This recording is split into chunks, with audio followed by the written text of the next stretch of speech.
Hey, Shalom. So glad you made it. Let's continue working through Psalm 27, verse 6 today. We will be continuing with our Hebrew immersion, and I just love Tehillim. I just love the Psalms. They are so inspired, so amazing, so majestic. The best poetry on earth, bar none. And I've seen some poetry in a few different languages, and nothing touches or comes close to Tehillim. Just the variety of usages, the different dialects, the play on words, the of course Ruach HaKodesh injected in all over the place. There's just so much you could really study Tehillim your entire life, I believe, and never run out of stuff to learn. There's so much wisdom and power and might of the Lord that's just in those sacred words that I would just encourage anyone, even if your Hebrew's not that good, if you're just able to read the letters out, say a psalm in Hebrew every day out loud into your home atmosphere, into your work environment, wherever you can. And find how the evil spirits will flee. They don't want to hear the Hebrew Psalms. There's just something about it, and it also ministers to our own spirits. When you read Tehillim out loud, it's believed in the Jewish tradition that this helps you to improve your midot, your character traits, and it's really true. When you're deep in the Psalms, you'll hear the Spirit whispering to you, the Ruach HaKodesh whispering to you about what you need to change, what your flaws are. And of course, there's joy too. It's not all negativity. But if you want to be a better person and you're not sure what to do or you're not sure where to start, most of us know exactly what we need to start with, where we're lacking. But if you don't know, just saying the Psalms out loud in Hebrew, you'll know. You'll find out. He'll tell you. All right, let's start with a real quick opening prayer. Avinu Malkeinu, ken yhi ratzon ki balayla hazot תמלא את פי בדבריך, כי אני יכול לדבר רק כי אתה רוצה. תעזר נא, אדוני, את כל תלמודי. תשלח נא את ברכתך עליהם, אדוני. לכל הדברים האלה אנחנו נברכך בזכות ישוע המשיח. All right, let's get into it. Here we are.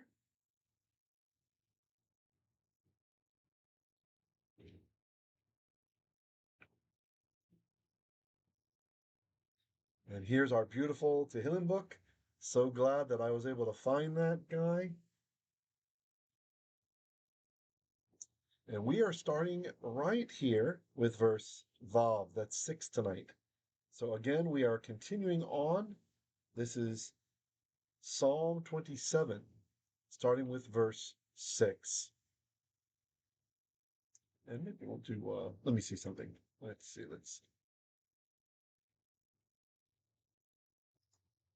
Yay, we have our laser pointer. So up at the top, there's Vav, that's verse 6. Ve'ata. So now, Yarum Roshi al oyevai, Savivotai be'ezbecha. Okay, that's kind of long. Let's stop there. Ve'ata. So now.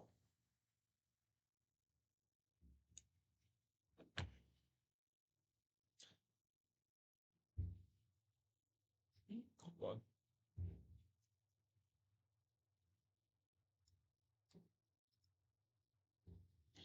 Let's mark our and.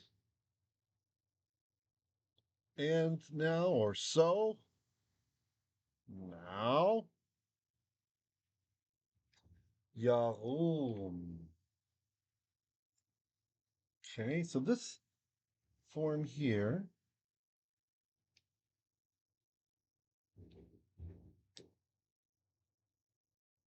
Yarum.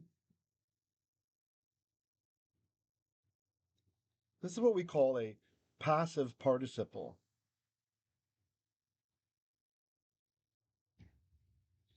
I'll make room for it over here. Passive participle.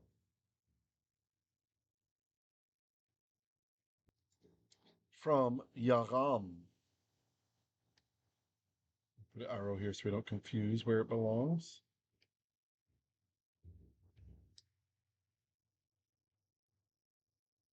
So the root being Yod, Resh, and mem.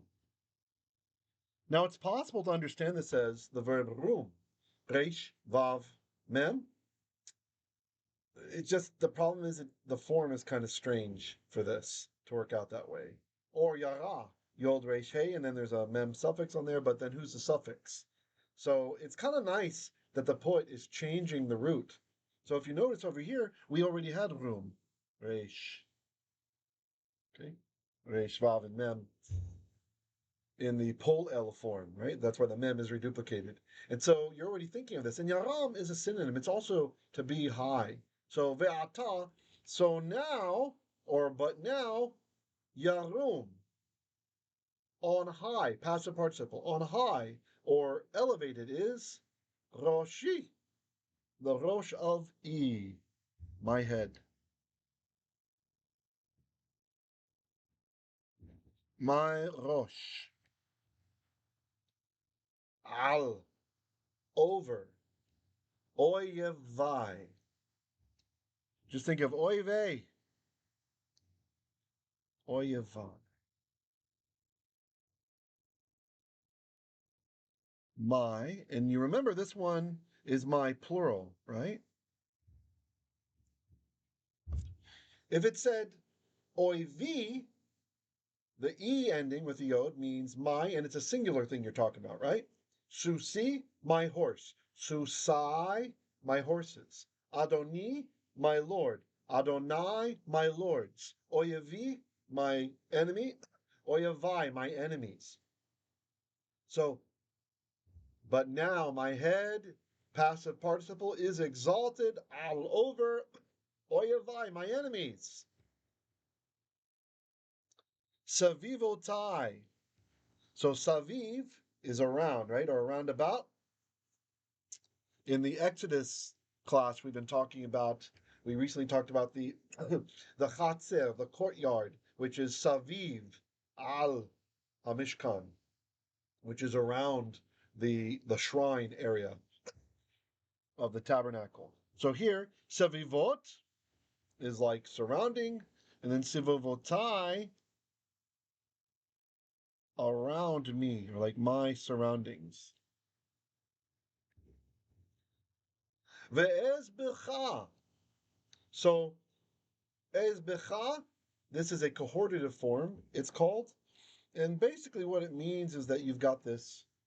Some people prefer to think of the hey as being emphatic, and that's totally fine. You've got this emphatic hey. He's kind of like a little exclamation point on there, right? And then we have the Aleph here, which reminds us of the Aleph in Ani or Anochi. I.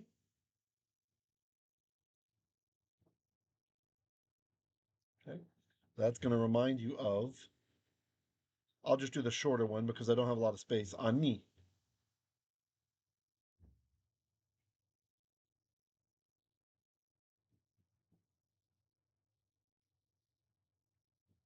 Ani. Meaning I.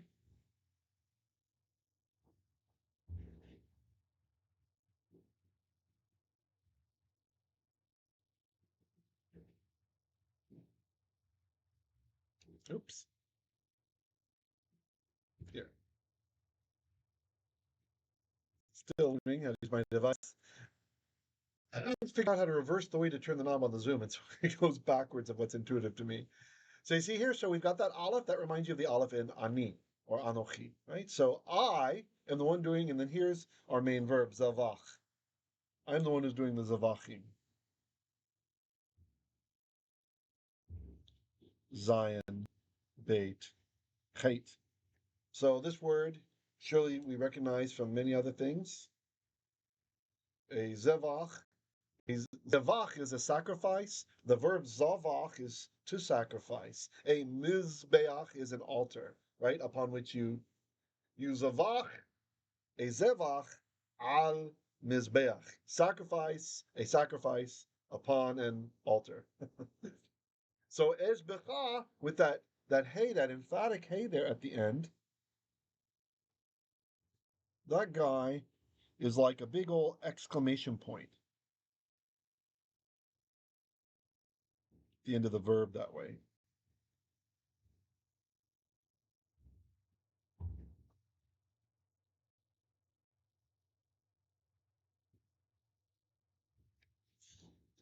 Or you can think of the form as cohortive, right? So Ezbecha is let me sacrifice, or indeed I will sacrifice. And we just have a normal vav here, not a vav conversive.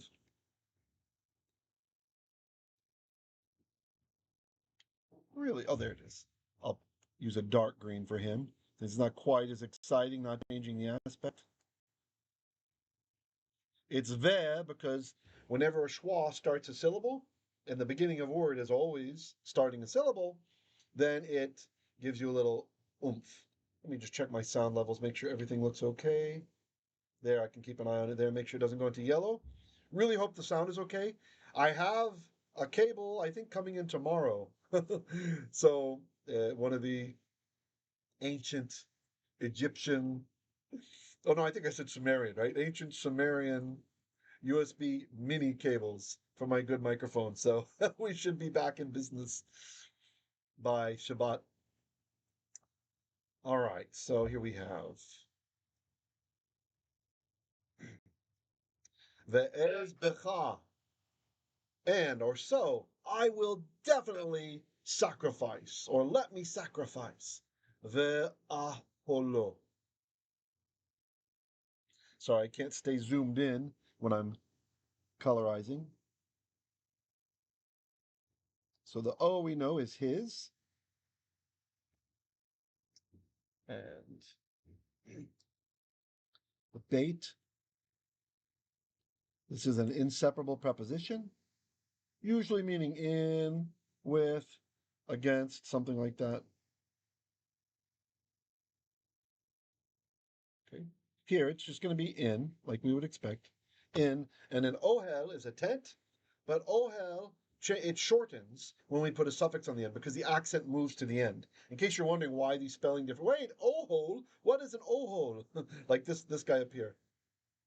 Ohol. Other than, what's that movie? There's a nice animated movie, a good comedy, pretty clean comedy. Megamind. I was thinking Mastermind, but Megamind. Yeah, so the way he says things like Metrocity instead of Metro City. I think he says Ohol for something. I'm not sure what it's supposed to be. But anyway, so why is this Ahol? It's because Ohel, the eh shortened when the accent moved to the end of the word. For the native English speakers, we usually try to accent the first syllable of a word. It doesn't mean it's all the time that way, but most the uber majority of English words, we hit the accent at the beginning of the word. Right? So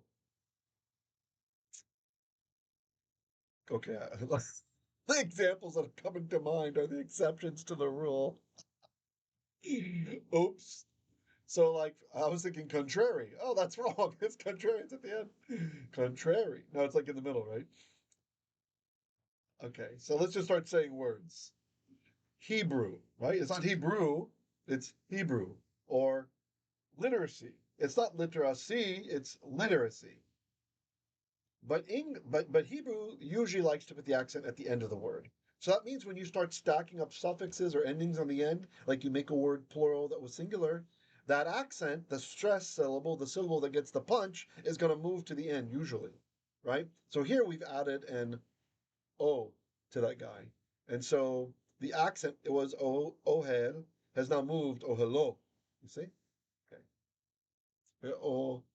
Be'aholo, in his tent. So ve'ezbecha, I will indeed make sacrifice in a whole tent of of him. What kind of sacrifices? Zivchei terah. These are like sacrifices, zivchei. Oh yeah, we have a construct. Let me mark it. Of teruah. Oops, I colored it blue there a bit, right?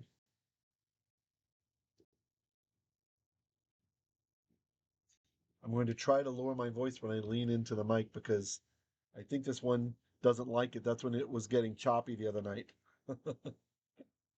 So zivchei, look, we have that same root that we had before.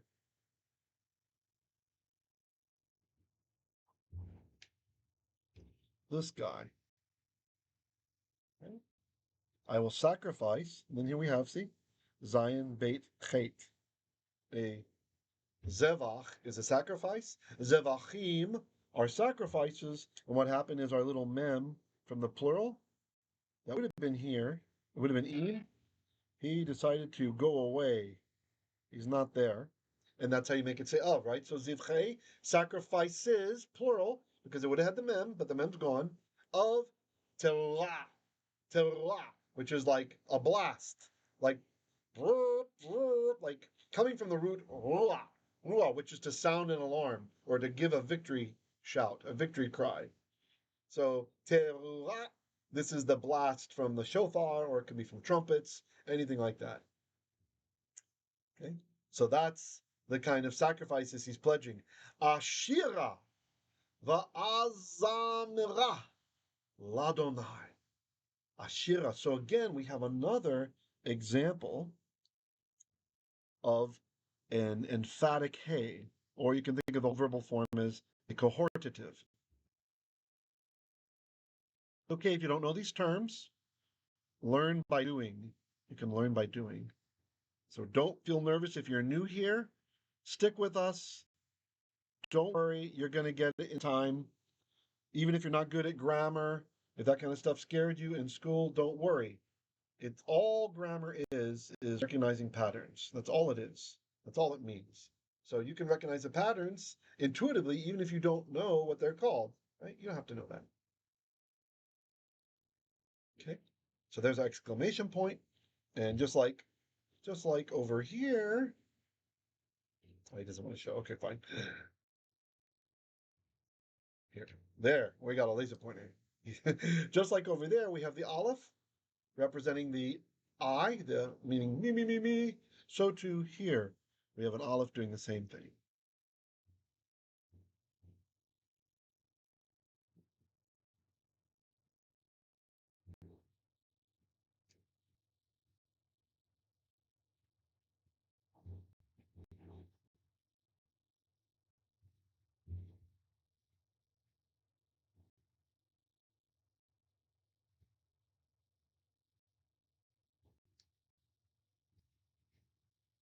I'm going to trace the whole thing in black, even though I'm tempted.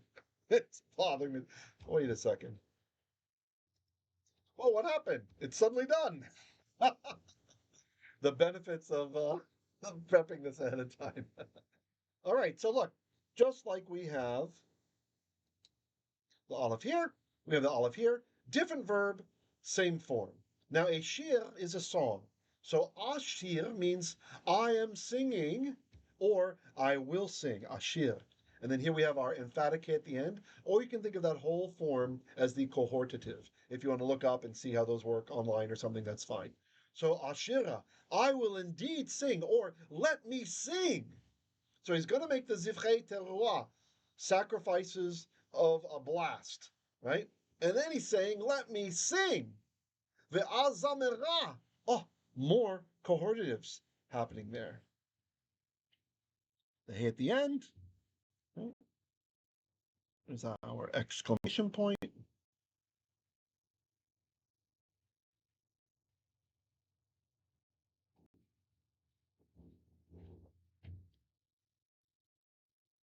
Oops, not you. Interesting. I pressed black, but it's right next to the cyan button I made, so maybe got a bit confused there. Okay, good enough. And then, of course, the Aleph. Same deal going on here. And I know for some of you who are more advanced, I might be belaboring the point, but I'd rather we don't leave anybody behind than to make it too advanced, yeah?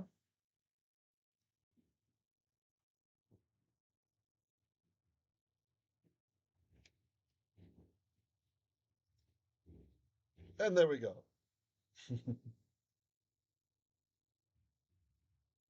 Okay, so we've got these really nice 3 forms that are all the same kind of form, even if they are from different verbs. Okay. Let me just circle these guys to call attention.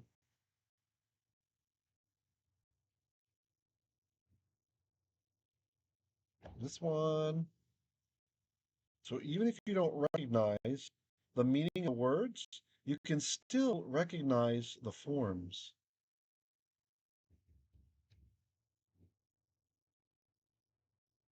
The only difference is two of them have a vav conjunction in front of them, and one does not. It doesn't matter. That's fine. Ve'ezbecha ashira va'azamera. Okay, but this one, the root is zayin mem resh zamar or zemer, and this means to make music, usually with the implication of on instruments, but not always. But here we have a concept of Hebrew parallelism going on. So you see these two guys, they're in parallel with each other. You got this one and this one. So they are helping us to kind of tweak out the meaning. So even though zimer, it can mean to sing a song, it can have that meaning. The very fact that we have ashira next to it is teasing out that other nuance so that it's not to sing a song, right? Especially because we have the vav connecting there, right? So it's kind of distinguishing something different's happening. So ashira, I will indeed sing, or let me sing, va'azamera, and let me make music. I'm not really sure how he would say this with few words in English, but let me make music with the implication on stringed instruments or on with instruments, which also kind of comes back to the zivchei terah, right? So we know there's shofars involved. We know there's a blast.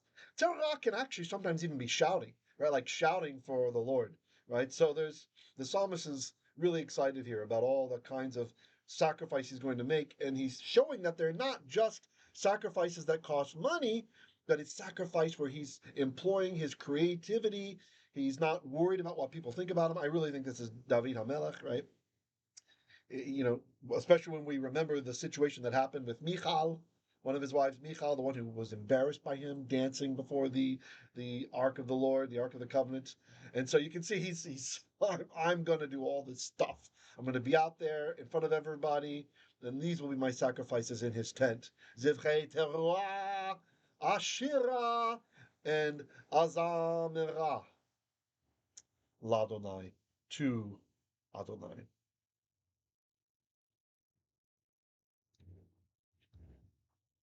Another inseparable position. So you guys should remember, inseparable positions are Beit, Kaf, and Lamed. Don't really have a place I can draw here. So let's just remember these guys.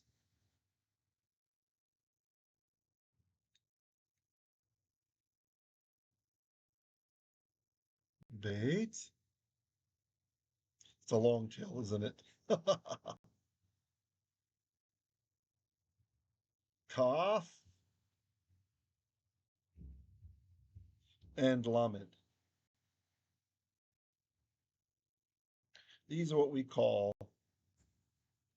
the inseparable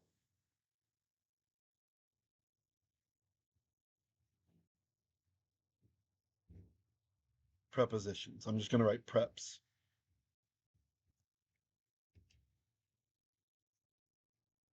Lamed, Beit, and Kaf. Beit, Kaf, Lamed. Kaf, Beit, Lamed. Just think of a cabal.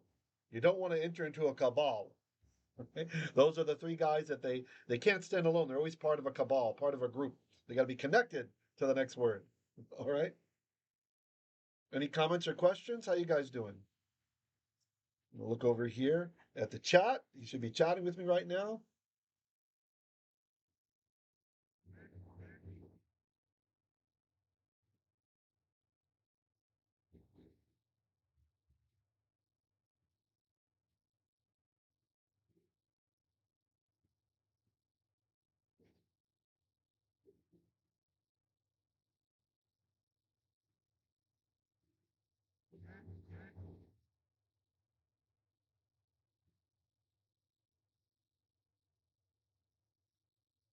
All right, probably that was enough.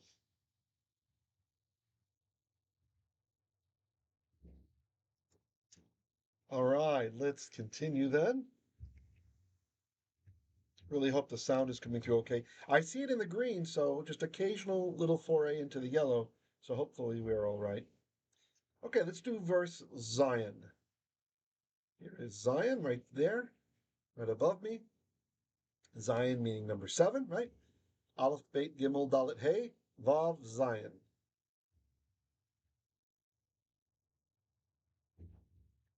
Shema Adonai Koli Ekra V'choneini Va'aneini. Okay. So of course you know Shema here, right? We say Shema Yisrael every day. So Shema Adonai. Hear, O Adonai. Kol li.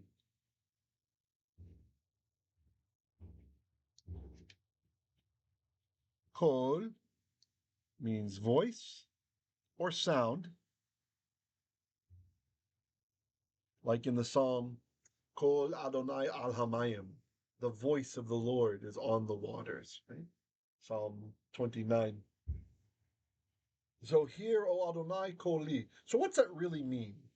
So usually Shema plus Bekol or Shema plus Lekol, if you're not talking to the Lord, it means obey.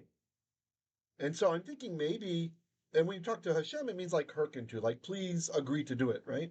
So I'm thinking maybe the psalmist dropped the traditional beit and lamed to make it somehow feel softer in his dialect. I haven't read anything about this. It's just talking to you about it now. It's what it feels like to me. You understand what I'm saying? Maybe I should demonstrate. Okay, so for example,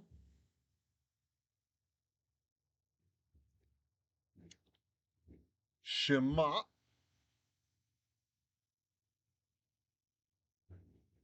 plus Be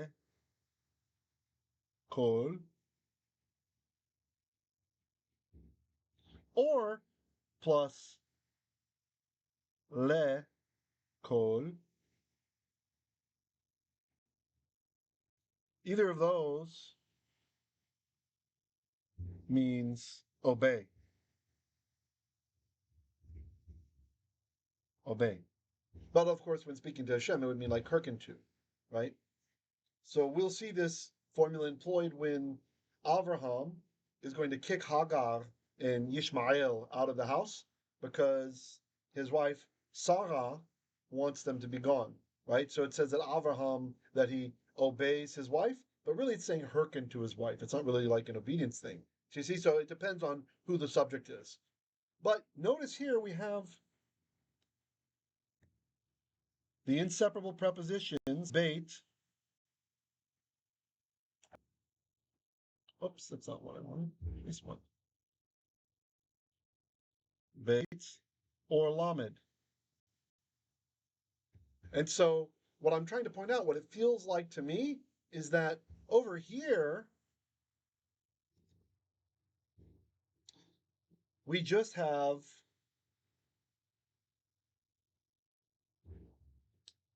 Shema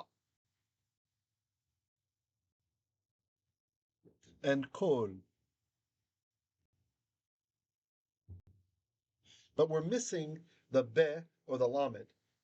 So I feel like maybe this was a dialectical way or some way in this where the king is softening the request, right? To make sure it's not misunderstood as obey, right? It could just be that he wanted to have fewer beats, right? You know, in poetry and in music, it's very important how to. This is oftentimes a problem for me. In the past, when people have asked me to translate, sometimes there'll be some popular worship song and they want me to put it into biblical Hebrew.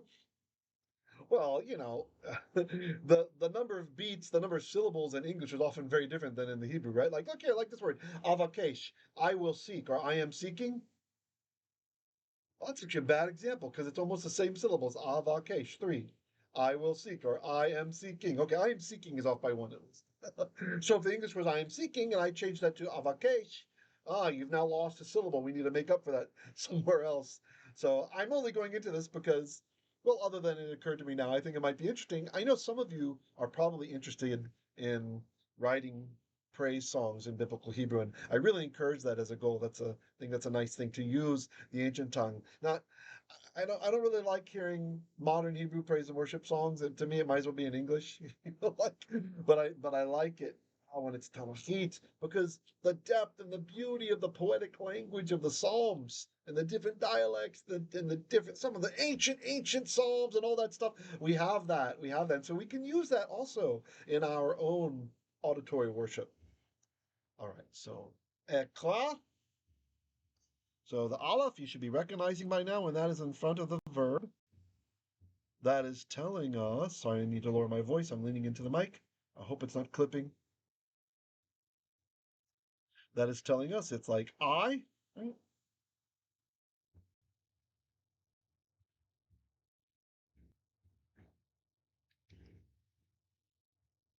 Oh, there, it's outlined in black. Right, so it's I. That's the ani we have way up here.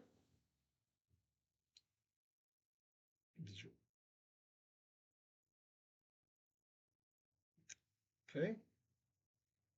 And continuing, ekra. So kara is to call, right? To call. So ekra here, it kind of feels like it should be when I call, not just because think about it in English, right? Adonai, hear my voice, or Adonai, hearken to me.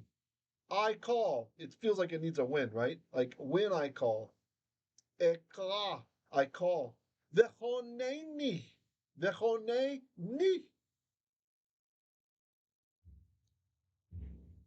Let's colorize our ni. So that's an object at the end of the verb there, right? Ni. That means me or I. Me. And the chone is actually chanan. Chanan, which is to have pity on, to to to demonstrate grace to. It's related to the word chain, right? Like favor, not really grace, but favor, right? So the reason there's a dagesh here is because that there were two noons in a row. This verb is what we call a geminate, right? Or like Gemini, I guess they're twins or something in Latin. I'm not sure exactly what that means. I just know the constellation is two people. So Hanan, you hear that the last two letters are noons? Chait, noon, noon. So when you have a Hebrew word, a verb, and two letters are duplicated, usually it's the last two. This kind of verb, oftentimes you're going to lose one of those letters, and we'll have a dagesh in there, a dot demonstrating what has happened, that the other one is gone. And so that is what this guy is. Oops, I just might as well go for it, and then we'll just replace it. No, it's funny. I hit black, and it's right next to my cyan button, and I see that it's maybe I need to hit it a bit softer. Don't hit it.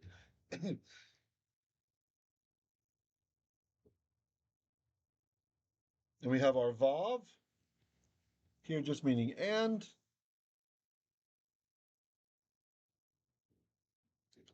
So Shema Adonai Koli.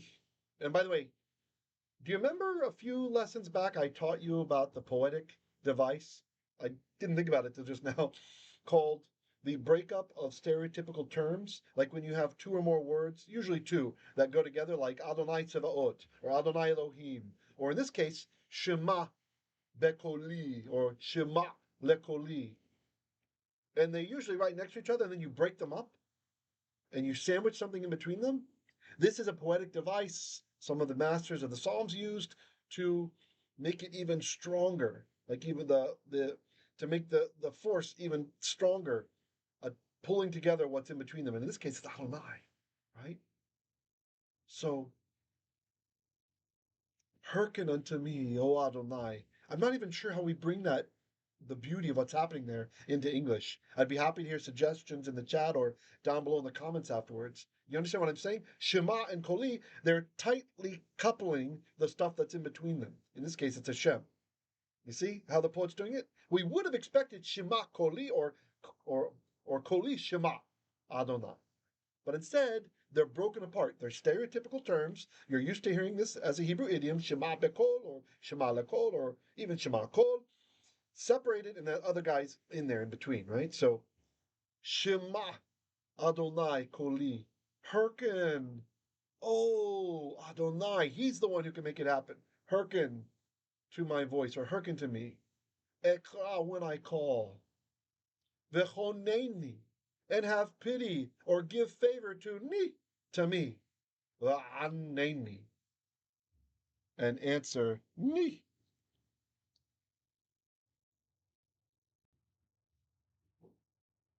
Me, rather not to say me. Me. So what's the verb anan? Let me color the vav here. And just another and. So we've only got two letters, right? Being language detectives, we've got our ayin, nun. What's missing? Well, usually lamed hey verbs, they lose that last letter, right? So anna. Anna, anna is to answer. Unless it's anna number two, which is to sing, but that's pretty rare. So anna, answer. And answer me. But in Hebrew, when the subject of the one answering is Hashem, it means it means to answer in English. Sorry, I was thinking of Shema, which is another actually. This might be packed. Shema. When Hashem Shema's, it means he answered the prayer. He took action, right? So when we have a prayer that's been answered, it's useful to say. It's good to say, to give the blessing, to recognize it, to say Baruch Ata Adonai Eloheinu Melech Haolam Asher Shomea Tefillah. Blessed are you, Lord our God, King of the universe, who hears Tefillah, prayer. It doesn't mean he doesn't hear it if he doesn't answer it, but the implication is that he answers it. So I didn't. It's so great when we slow down like this. I didn't even realize until just now that might be another packing that's happening in here. So we've got really have this really neat. This word Aneini and this word Shema. I believe these two guys are being used brilliantly by the psalmist in Hebrew parallelism. You see? Because Shema, what does he want Shema? The prayer, the request, right? When God answers it, that means, and that might be another reason why he left off the Beit of the Lamed on Koli. You see how it's like stacked? We're kind of peeling off the different layers of the beauty of the psalm here. I'm excited. I didn't notice that before. So this is one thing that's really nice, even doing the immersion studies with you guys. It also helps me to see new things. I mean, obviously, sometimes you guys notice things and tell me, but even I myself notice things because, you read through and, you're not really going as slowly as you should when we slow down like this. So even for you advanced students who are like, oh, he's doing the suffixes again. Okay, or he's talking construct again. Look, no matter how long you've studied the Psalms, and I've shared with you, there were times in my past where 8 to 12 hours a day I was swimming in the Hebrew Tehillim, just studying and learning and just soaking it up and loving it, and just taking colored notes and all this stuff. And now I'm seeing more things that I never saw before, just because we're slowing that gear down. So it really can be useful to chew on one or two verses, think about them, meditate on them. And Jewish meditation, it's not one of these goofy Eastern one of these dumb things. Jewish meditation means speaking the Hebrew words out loud from the text. And if there's other people around you, it's speaking them quietly enough that nobody else hears exactly what you're saying, but loudly enough that you can hear what you're saying, right? So it's kind of neat when you have a lot of people in a room doing Jewish meditation, all reading the same psalm or whatever. It's kind of like a murmured, I don't know, it's hard to describe, like a murmured sound that kind of explodes, right? So, all right. So here we have this parallelism with Shema Hashem. When Hashem Shemas, it means he decides to, he's actually answered. He's answering the prayer. So just Shema Adonai, it's answer, please. But then the Koli separated, that serves the purpose of making Adonai sandwiched in between even stronger for the request. And I really think we're right on this. And it lets us tease out that other nuance of Shema, like a double entendre. Like even though it says here, he means answer the prayer, right? Like I said, like the bracha we say, Asher Shomea, who hears tefillah, meaning who answers prayer. And then that is in Hebrew parallelism with the Aneini, and literally, and answer me. You see? It's tweezing out the meaning, the tweaking out the meaning of Shema. Oh, it's so lovely. I love it. I love it. Okay, I'm just going to read through one last time, and then we'll be done.